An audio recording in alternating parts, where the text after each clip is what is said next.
Hi there, it's Dr. Rich McLean and Crystal, the Husky. I'm involved in the victim of a murder conspiracy. I know that sounds weird, I'm still alive.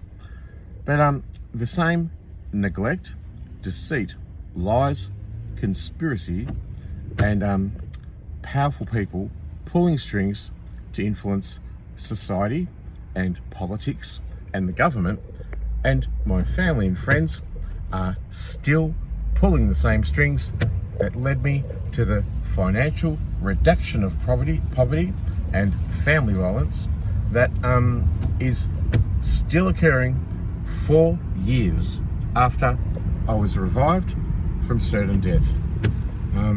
It wasn't extortion. I had lost faith in humanity because I'd been forsaken and no one had my back. And it's disappointing for me as a human who loves the other humans, wants to talk to the other humans, and most humans are very nice. Ordinarily, a person doesn't want war, famine, grief, conflict. Normal people don't want that. And I acknowledge that most people are just lovely. Unfortunately, when money, power, politics, and enormous power and corrupt privilege get involved, any person is susceptible to being corrupted and being bought and of being informed by character assassination, prejudice, shame and stigma, which I've campaigned personally, independently for 30 years in altruism in this country, and they are vulnerable to those stigmas and shames that are then designed and placed into society and into people in order to turn them away from me and to get them to abandon me and forsake me. Now, for 4 years, I've basically been homeless, held bondage to the very people supposed to care for me. The NDIS, obligated to care for disabled people who would prefer me live in a paddock in Dandenong with no help, no psychiatrist, no psychologist, no GP, no drug and alcohol, no finance, no legal, and just leave me there to rot. And they're really convinced and self-assured that not a single person is going to stand in the way of them orchestrating that. Now, the NDIS are abusing me.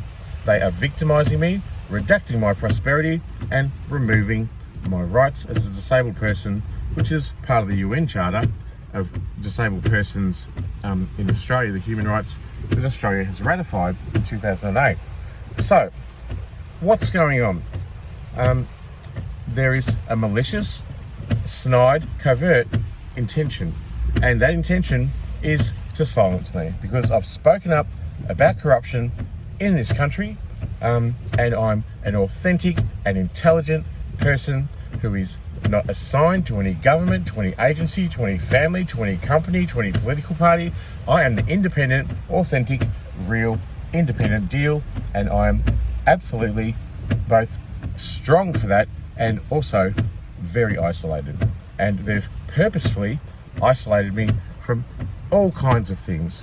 Destroyed my business, taken my accreditation, removed me from websites, Facebook, LinkedIn, Twitter, I don't get those.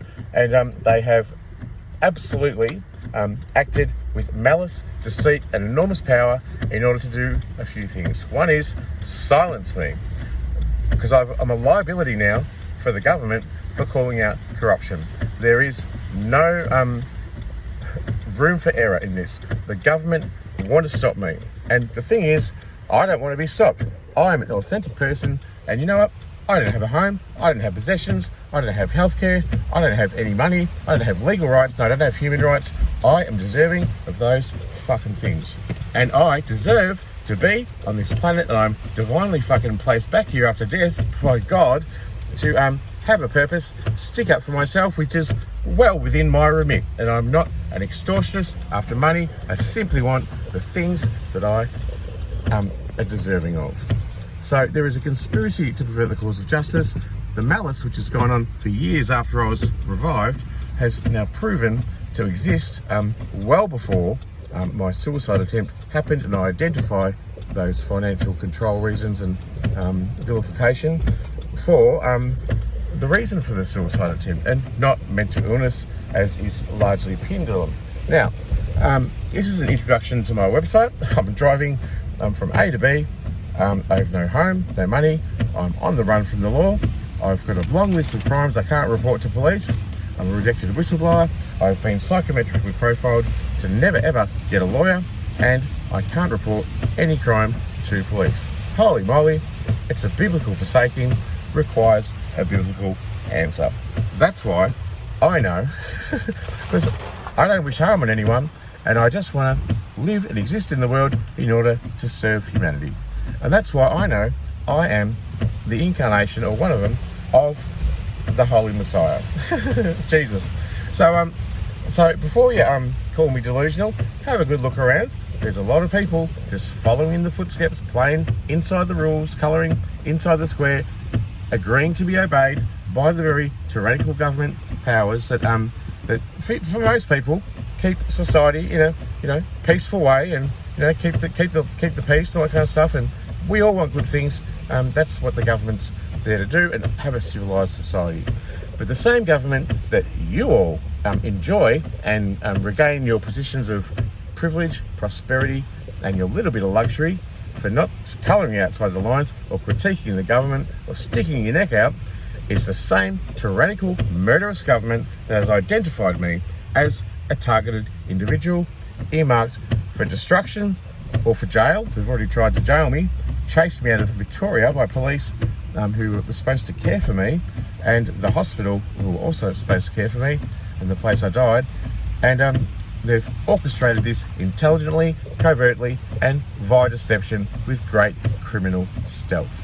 So that's my little introduction. There is plenty of evidence right here on this website. I've got to turn here somewhere, and I'm going to just upload this. And I love people. I love this earth. I want to be here. I deserve to be here, and I will win because God is on my side as the Messiah. So you've heard it from me, Baron Dodger, Jesus Christ. I'll speak to you soon. Thank you.